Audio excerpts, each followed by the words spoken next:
সবচেয়ে শিক্ষার হার কম হলো বাংলাদেশে, সেইটা হলো এই মাধবপুর, যেখানে প্রাথমিক বিদ্যালয় নাই সরকারি, সেখানে মাধ্যমিক বিদ্যালয় নাই, ভালো মাদ্রাসা নাই, সেখানে স্বাভাবিক কারণেই শিক্ষার মান কম হবে, এটা আমরা জানি।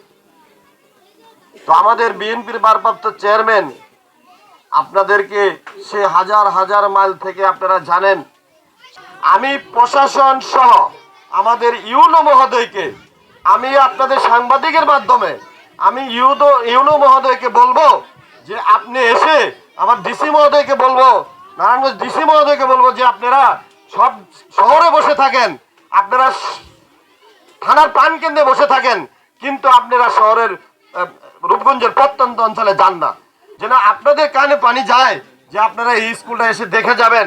এই স্কুলটা মেরামত, অন্তত সরকারি ব্যবস্থাপনায় যেন স্কুলের মেরামতটা করা হয়, সেটা যেন আপনারা দেখেন।